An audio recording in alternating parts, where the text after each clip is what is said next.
Hello, everyone, and welcome to Slash Film Daily for Tuesday, March 26, 2019. On today's episode, we're going to talk about a little bit film news, and then we're going to dive into us spoilers. We're going to answer some of your emails and get Chris's reaction / interpretation and my insights from a second viewing of that film. This is Slash Film Editor-in-Chief Peter Soretta, and joining me on today's podcast is Slash Film Managing Editor Jacob Hall. Hello, hello. Senior writer Ben Pearson. Hey, what's going on? And writer Chris Evangelista. Hello, folks. Okay, so before we get into the us spoiler discussion, well, first of all, we were supposed to be recording the water cooler today. It was pushed from yesterday because of the Apple event, but HT is out sick, so in her honor, we're moving it to Wednesday. So I promise the water cooler will be happening tomorrow. But let's talk about the one news story before we get to the us discussion. And well, actually, it's a couple news stories coming out of this screenings that were happening. Zack Snyder was doing these screenings of his director's cuts of his films, and we learned more about his original vision for the DCEU. Chris, what do we know? Well, I don't know if this is what I would call his vision for the entire DCEU, but he basically spent this entire event defending his various choices for Batman v Superman. One of those, of course, is the fact that Batman just straight up kills people in the Zack Snyder DCEU, which, as we all know, is a current big no-no. Although I will say, in Zack Snyder's defense, it hasn't always been that way. You know, the early pages of the Batman comics, Batman had no problem killing people, and even in the Tim Burton movies, you know, in Batman Returns, he straight up straps some dynamite to some guy and blows him up. So he has killed in the past, but in recent years, he's adopted this, no-kill rule, and of course, the Nolan movies made that more famous. But that's not the case in Zack Snyder's world. And during the conversation, he had a sort of vulgar tirade where I guess I should read the actual quote because I can't do it justice without with summarizing it. So here's the quote. Wait, can you read the quote in your impression of Zack Snyder saying the quote? I don't even know what he sounds like. I've never actually listened to him talk. I just have read interviews. So maybe in a Batman voice, Chris. I don't want to know because my regular voice sounds enough like the Batman voice. I'll just read it like that. Ahem. Someone says to me, "Batman killed a guy." I'm like, "Fuck, really? Wake the fuck up." I guess that's what I'm saying. Once you've lost your virginity to this fucking movie, and then you come and say to me something about, my superhero wouldn't do it, I'm like, are you serious? I'm like, down the fucking road on that. That's Then he continues, it's a cool point of view to be like, my heroes are still innocent. My heroes don't fucking lie to America. My heroes didn't embezzle money from their corporations. My heroes didn't fucking commit any atrocities. That's cool, but you're living in a fucking dream world. End quote. Jacob, what do you have to say to this? You have to be a smart man to lead a $200 million film production, but he sounds so stupid. He sounds like he's a 15-year-old boy. I like enough of his movies to feel bad for laughing, but he sounds so stupid. And hearing it read out loud is just what an idiotic thing to say. A part of me wonders if he's just he's so sick of talking about this, he just snapped. But otherwise, I don't know what else it could be. I wonder if the people in that theater, all of them are Zack Snyder fans. If they were encouraging this, do you know what I mean? I just picture when you see a stand-up and they're bombing and you just you're pulling on your collar and your face gets really red for them, oh no, that's what I picture being in the audience during this tirade was oh boy, he should stop, this is embarrassing. But I don't know, maybe they were all cheering him on for all I know. And by the way, by you saying that Batman has killed people in these movies, his Batmobile had this huge ass machine gun on the hood of it. Yeah, like I said, it's what is the purpose of that? It's not to knock down walls. Sure it is. It's so he can blow cars out of the way when he's chasing after the Joker. Don't you remember? He flips all those cars with the guns. That's all they're there for, Peter. Okay. And it's really interesting because the Batman no-kill thing came about because of all the restrictions the government put in place against comics in the 50s, following all these censorship outcries. So rather than, just have Batman suddenly stop murdering, they built it into the character that he doesn't murder. And these days, even as grim as Batman comics are these days, and they're really grim, it's such a cornerstone of the character, even post-Burton, pre-Burton. So it's so strange to hear this still, because it's been 60 years since Batman has not been a murderer, and Burton's the only person to ever go off that path. It's so strange to me.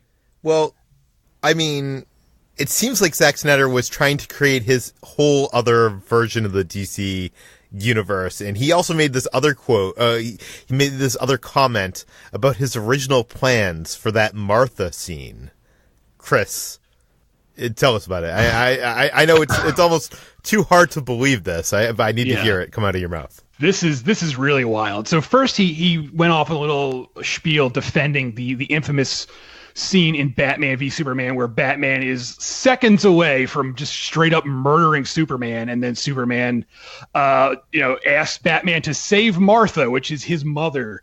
And Batman's mother, of course, was also named Martha. There's Martha Kent, that's Superman's mom, and then there's Martha Wayne, that's Batman's mom. And Superman saying that makes Batman realize, like, oh, Superman has, a family and blah, blah, blah. I've been wrong this whole time. That's an okay idea in theory, but the execution is really bad, and we're all still laughing about it. So during this same event, Zack Snyder, first he defended that, and then apparently he revealed that there was originally a much crazier idea about this, where it turns out that after Martha Wayne got shot in Crime Alley, which, is, of course, the famous Batman origin story where his parents get gunned down, Batman's dad died, but Martha Wayne survived, and she was put in the witness protection program in Kansas, at which point she became Martha Kent under assumed identity. And then, she found Superman in the field or whatever after he crashed to Earth and raised him as her son. So there's going to be this twist where after Superman reveals his mother is named Martha, Batman learns that they're like brothers, essentially. They have the same mother. And boy, I wish he had done that, because that would have been just even more crazy, and I would love to see the reaction to that. Oh my God, the outrage would have been insane. There's so much wrong with this. Why would Martha Wayne leave her traumatized son alone to be raised by the butler? Why?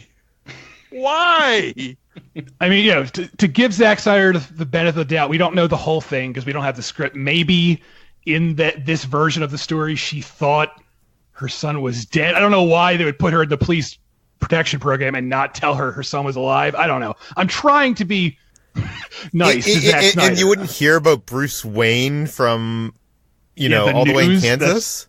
That's true. Maybe she has amnesia. That's always a possibility. Like the getting shot destroyed her memory. Ben, you've been quiet during all this insanity. Like, any thoughts on this? I love this Martha idea so much because it is so out there, and I would. This is one of those things that would be a legendary moment in comic book movie history. We would still be talking about this and having huge arguments over it, and I kind of love the idea of like. So, Zack Snyder, as misguided as he can be sometimes, this reminds me a little bit of like the old Superman flyby concept, where it's just like it changes what we know of these characters. You're talking about the script that J.J. Abrams wrote that eventually, like, the big third act reveal was that Lex Luthor was also from Krypton. Yes. Yeah. And so, something like that would change what we know so fundamentally about these characters that I would find it really, really interesting. Like, say what you will about it, but the way that Snyder could have used this twist to play with the dynamic between Batman and Superman would have been something that we've never seen before. And I, in a world where we're seeing a lot of sort of literal adaptations of stuff, and like sometimes we sort of feel like we know what the movie is going to be before it even comes out, something like that would have certainly like flipped the table on what we know about Batman and Superman. So I kind of wish he would have done that, but yeah, I guess alas, it was not to be. Jacob, say what you will about the logic of this idea, but at least it would be a more reasonable moment than them bonding over the fact that their mothers are both named the same name. This is why you don't take a piece of comic book trivia and make it into a large plot point in your $200 million movie. It's bad from the outset. Nothing here works, and all of it just makes me very sad. Okay, we have a lot of stuff to talk about. Jordan Peele's Us. If you have not seen Jordan Peele's Us, go see it. I think we can all agree it's something that you should see in the theater. We recorded an episode on Friday, a spoiler discussion, where Jacob and Ben and Brad all outlined their interpretations of the movie. Go listen to that. I think it's one of our best episodes.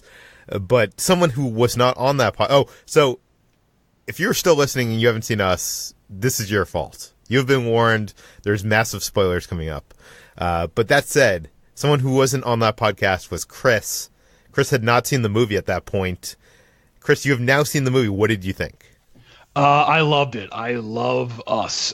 Seeing Us felt like, a confirmation of like everything everyone said about Jordan Peele as a filmmaker. Like, after Get Out came out and it was so fantastic, and there was this sense like, oh, how's he going to follow this up? And this is like proof that he really is this really fresh, exciting voice in horror. Like, even though he doesn't have the same style as John Carpenter at all, like just watching this, it was like, oh, this is like the new John Carpenter. This is someone who's going to specialize in horror and take things that are familiar with it, but also work their own sort of, deep interpersonal stuff into it. And that's so exciting, especially in the horror world, because there are so many horror filmmakers who are just, they're in it for a cheap scare. And, there's nothing wrong with that. I have fun watching, horror movies that are, just cheap scare movies. But anytime a horror movie comes along that's like really trying to do more, it's trying to, have layers and trying to be deeper and trying to, go beyond just jump scares, I get so excited because it's so rare. And I really hope he sticks with the genre. I mean, I'll happily watch whatever he does next, but I hope he stays in the horror genre for a little bit more, because it could really use his voice. So I'm really curious. I'm sure you've probably heard by now Jacob and Ben's interpretations of the ending of this film and what everything represents. I'm wondering what your thoughts are on it. This is one of those things where I don't think there's any one correct interpretation, and this is one of those things where I almost feel unqualified to even take a guess without seeing it like two or three more. It's through the eyes of the beholder. Like, I think that's what Jordan Peele wants, is he wants people to get out of it what they will. Do you know what I mean? Right. I mean, what I love about this movie is there's two ways to look at it. One is there's this like almost Spielbergian approach where it's very entertaining. It's funny, and there's these big set pieces, and it's very easy for quote unquote general audiences to just watch and consume and walk out of the theater and never think about again.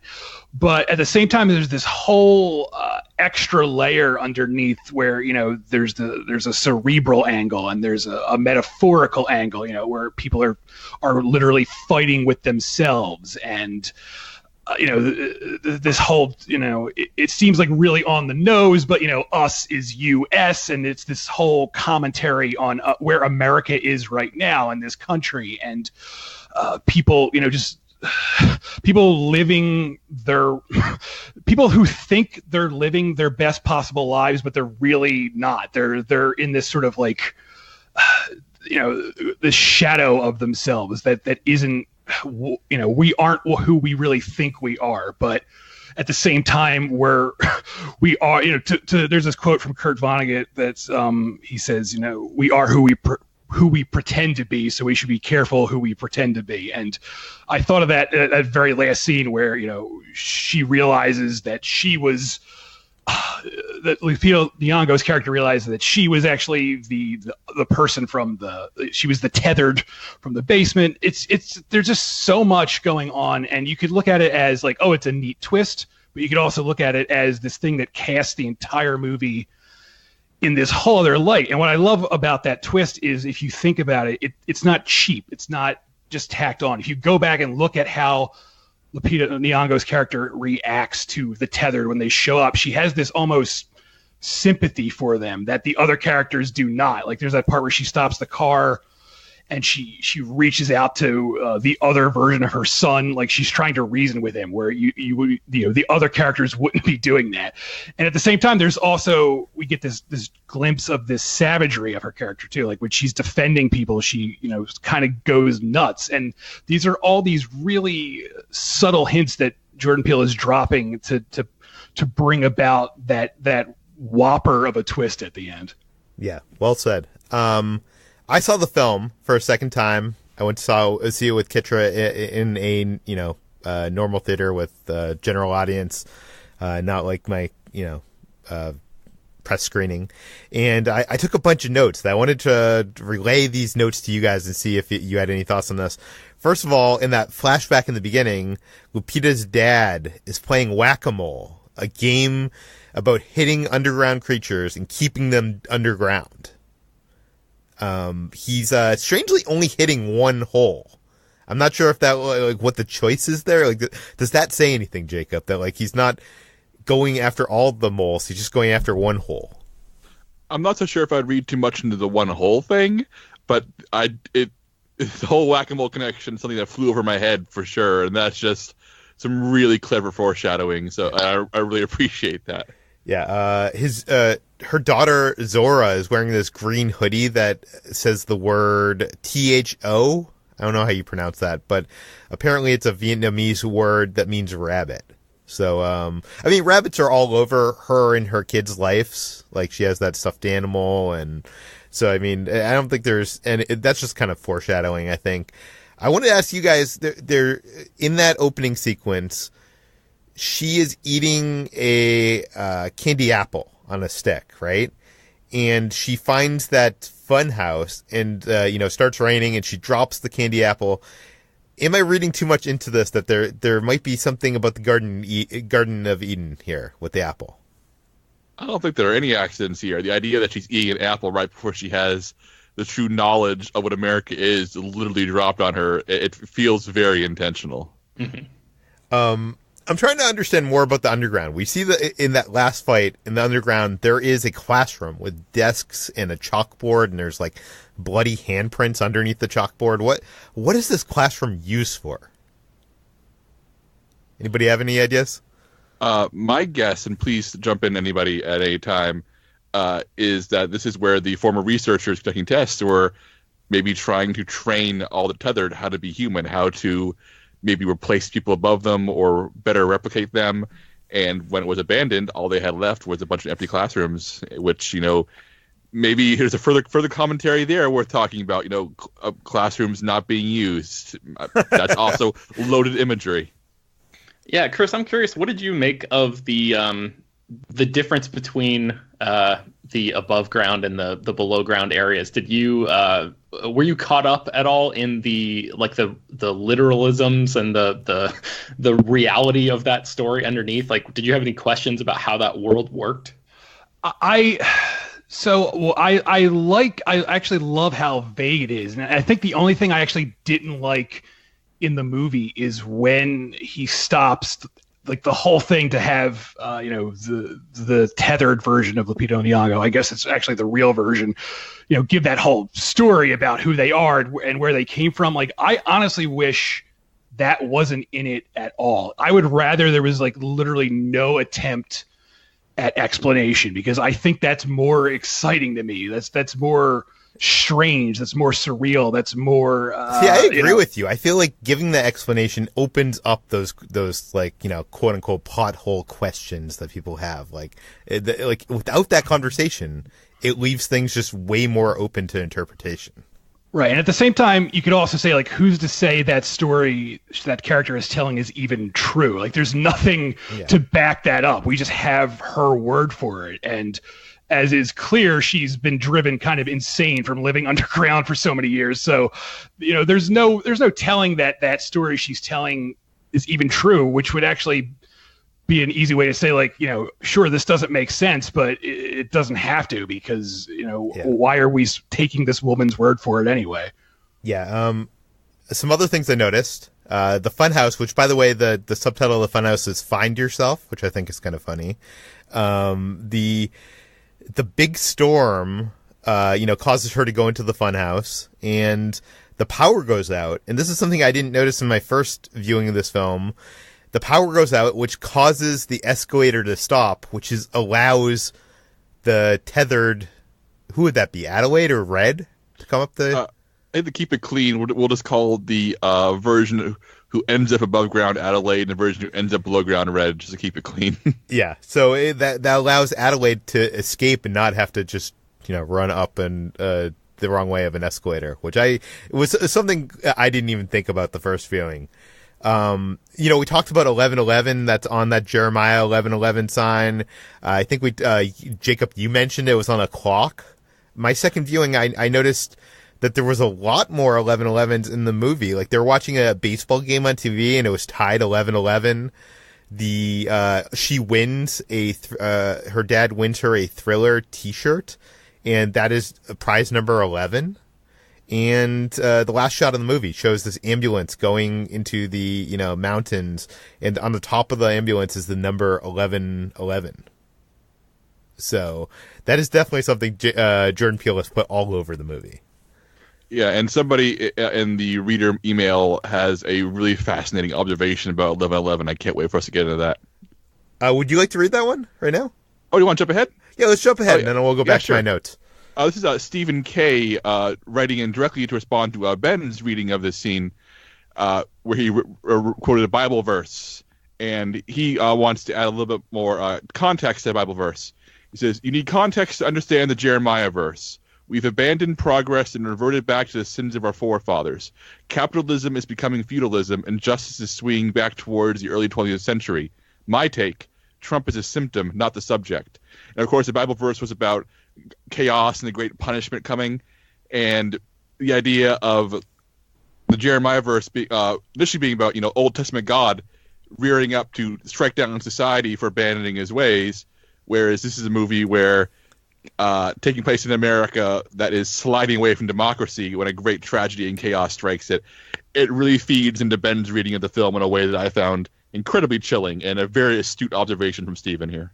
Yeah, that was nice too, because it got me to go back and read even more of the Jeremiah section of the Bible, because I just read like the immediate verses, sort of book ending 11:11, and I went back and looked a little bit further back, and I guess it's Jeremiah 11:6. It's talking about how the Lord is telling somebody, "Listen to the terms of this covenant and follow them. From the time I brought your ancestors up from Egypt until today, I warned them again and again, saying, 'Obey me,' but they did not listen or pay attention. Instead, they followed the stubbornness of their evil hearts."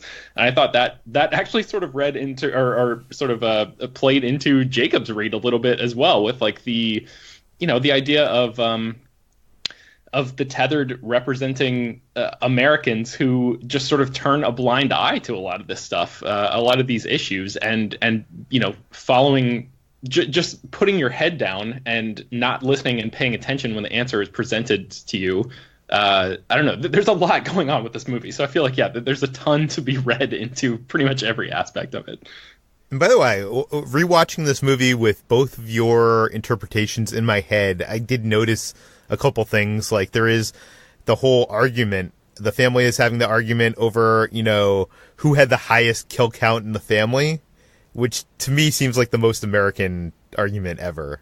Going to Ben's point. Yeah, and that really, like, I think that's one of the biggest thing that ties into what Brad was talking about on Friday's episode, where you're getting caught up in these little details that don't matter when there's a much bigger problem right there on the surface for everybody to deal with. But it's these distractions that ultimately can be our undoing. Yeah. I just wanted to throw something out there that ties into the whole America and forgotten American past thing, because I actually haven't seen a lot of people point this out. I don't know if they didn't catch it or not or what, but at the beginning, when she goes into the funhouse, it has this like Native American theme. I think it's called like Vision Quest, and there's like this caricature of a Native American outside. But then when she comes back in the present, it's been turned into like Merlin's Far. It's like this fantasy thing, and I think that ties into the whole push, American angle too, where it's like just burying this thing for the past and turning it into something not even real, like wizards and magical forests and stuff like that. I did not notice that. That's a good catch. Another thing I noticed was when they were at their friend's house and Adelaide was arguing that they should leave to Mexico. Her husband insists that they're in the safest place on the planet or something like that, which also seems to me going towards Ben's kind of interpretation of this whole thing. It seems like a very American thing to say.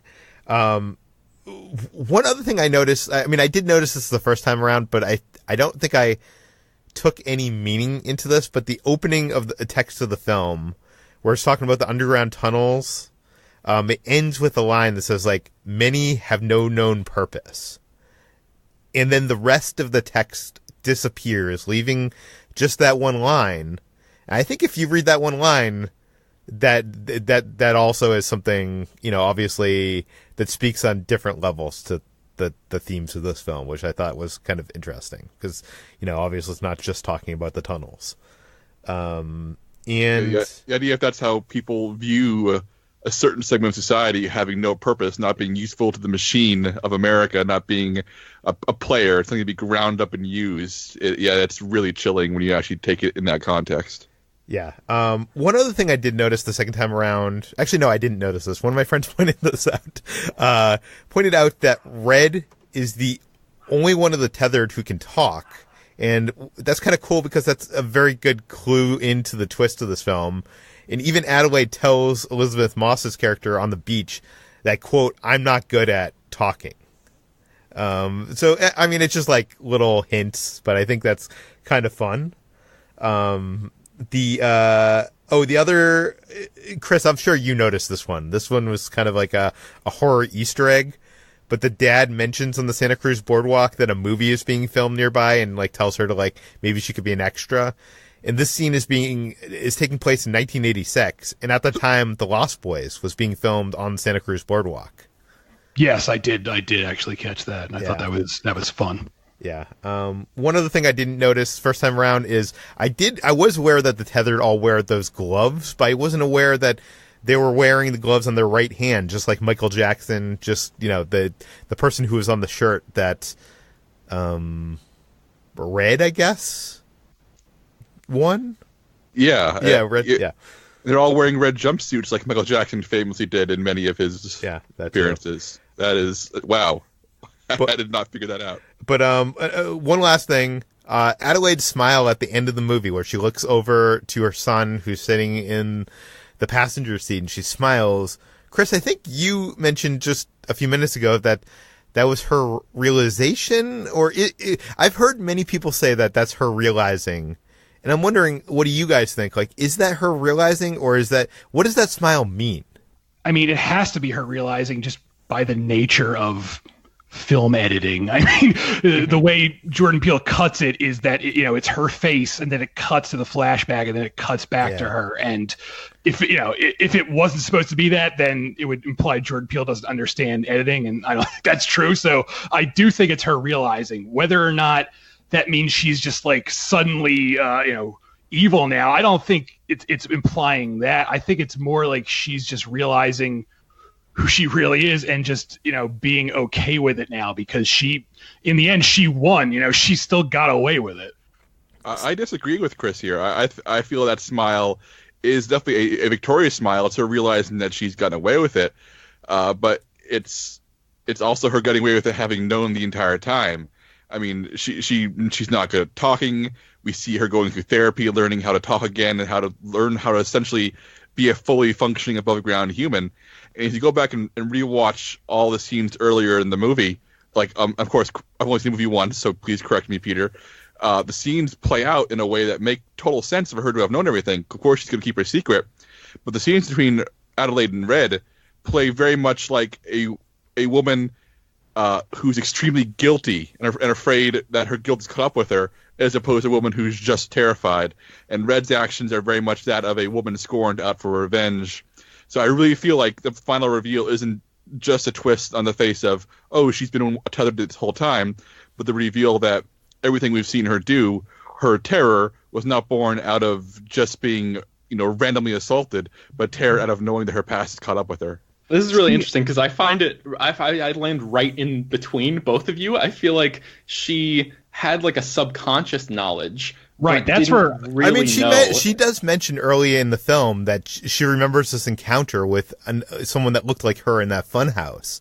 So she at least remembers that moment. See, I read the whole movie, and Jacob's idea is now very intriguing to me, but I read it as, it was like a repressed memory. It's clear she's been through therapy because we see her at a therapist's office, and there's the whole, learning to dance thing. And, I always took it as to be like a therapist or someone along that line convinced her that, these thoughts were delusions or things that were just in her head, and she sort of repressed them over time.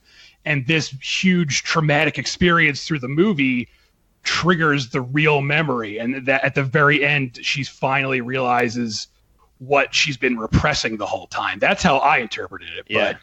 But Jacob's idea certainly is interesting, and now I want to go back and rewatch it even more. I've also seen some people read this moment as the son realizing that the mother is not who she is, or what she seems. I've seen someone actually suggest that the son is one of the tethered too, which I don't buy. But how would that even work? Well, they point out the fact that the one we think is the tethered version, half his mouth is burned off, so that would explain why he can't talk. But again, I don't know how that would even make sense. So I don't know. The only thing I think of is there's that one scene where the sun goes off and he spots the homeless guy on the beach, and then it cuts away. And then he comes running back, but we don't see what happened to him in between the moment he sees that homeless guy on the beach, and like maybe that was the point. But then I don't know like when he would get his mouth burnt. Like he would have to have it really quick, because it seems like it's in the span of like the same day. So I don't know. I don't think that makes much sense, but I have seen people suggest that. Yeah, I don't buy that at all, but I do think that this ties in something that Ben suggested, which is that if rabbits are symbols for ideas, and the son is, literally exiting the film carrying a rabbit, aka a new idea, could the idea represent him having the newfound knowledge of what his mother is? We have a lot more questions on the docket here. We're already 33 minutes in, so. I'm going to make the executive decision here. We're going to get to one more question. We're going to get to one more email from the mailbag, and we'll hold these, and hopefully, HT can join us next time and tell her, talk about some of her interpretations of this movie. Not to drag out us into a 3-episode, series. Let's do it. This movie deserves it. That's what I love about it. Yeah. Okay. Kevin writes in that the Frisbee, the Frisbee lands on the what is that, blanket or towel, and it lands perfectly on the towel. He argues that the Frisbee represents tethered Adelaide, taking original Adelaide's place and living with the original. Hence, the red Frisbee, tethered Adelaide, is covering the blue circle, original Adelaide, and being surrounded by other blue circles with her pretending to fit in. Her removing the Frisbee is her denying who she is and that she should belong above. What do you guys think of that interpretation. Is this too much of a read? Like, this is one of the few things in the movie that I'm not sure how it connects to everything. Like, I know one of the characters mentions, like, moments of coincidence. That's, her character, Lupita Nyong'o's character, is the one who says, since we've been up here, I've been noticing more and more coincidences. And that gave me a little pause when I think back on it, too, because other than that Frisbee thing, I can't really, and, the 11/11, I can't think of any other coincidences she's talking about. So that was one thing I really didn't quite get. There's a really amazing video that Vanity Fair made when Get Out was in theaters, where they gave Jordan Peele a list of fan theories from Reddit discussing moments from Get Out, and some of them he shot down, saying, nope, that's not true. Some of them he openly encouraged, saying, yep, this was totally intentional. And the other ones where he jokingly said, oh, yeah, I totally thought of that. That was totally intentional. Yep, even though he's clearly had not thought about it. I'm wondering if this Frisbee moment is one of those. Yeah, I'm wondering. There's some intense stuff that we have gotten in our email, and we will get to it. But there's one final thing I want to bring up just because I want to see what you guys think, because I wasn't on the last podcast. So one thing I thought was really interesting is this movie and the movie Climax begin in the same exact way, where there's a shot of a TV and the TV is surrounded by these VHS tapes, and the VHS tapes are movies that clearly influenced the movie we're about to see. Like, for instance, Climax, you can see the movie Possession, which is a huge influence on that. And this movie, it has the same thing. I spotted like Chud there, and Chud is a movie about creatures living underground. And I'm just wondering if any of you picked up on those other tapes. The only other one I noticed was The Right Stuff, and I don't know how that fits in, because that's a movie about the space program. I think it was they all wear jumpsuits, so I don't know what else that's doing there. But I'm wondering if anyone else picked up on that and what the other titles were. I do notice the same openings here, because literally Chris is right. Both these movies open with extended close-ups of a TV surrounded by VHS tapes, and The Right Stuff clicked to me as the most American movie imaginable, the one that's all about how Americans, when we work together, can achieve the impossible. Right next to the movie about cannibalistic human underground dwellers. So it's just a really great contrast. There were a couple others too. There was The Goonies. And I guess there's a line in there in the speech, that's it's our time now, our time up there. That I think is kind of relevant in that there was The Man with Two Brains. It's like a Steve Martin comedy. I've never seen that, so I'm not sure. I guess because there's two of them. Yeah. I don't know. I really want to see this again and like take notes on like every single scene. Like, I wish this were on Blu-ray just so I could like pause it and stuff. The other one that's on there is A Nightmare on Elm Street. So right. That's with like the glove.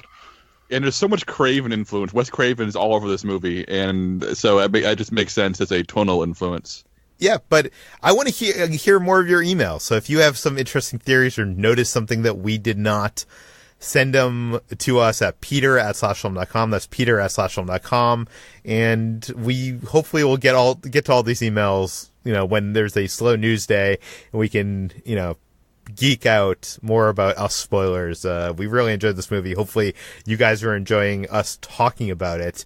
You can find, we'll link to that Jordan Peele video, the one that you mentioned, Jacob, from Vanity Fair, in the show notes. You can find that there, and you can find the news stories we talked about earlier in this podcast also in the show notes. This podcast, Slash Film Daily, is published every weekday on iTunes, Google, Overcast, Spotify, all the popular podcast apps. Please head on over to our iTunes page, write us a review, rate us favorably, tell your friends, spread the word, and we will see you tomorrow.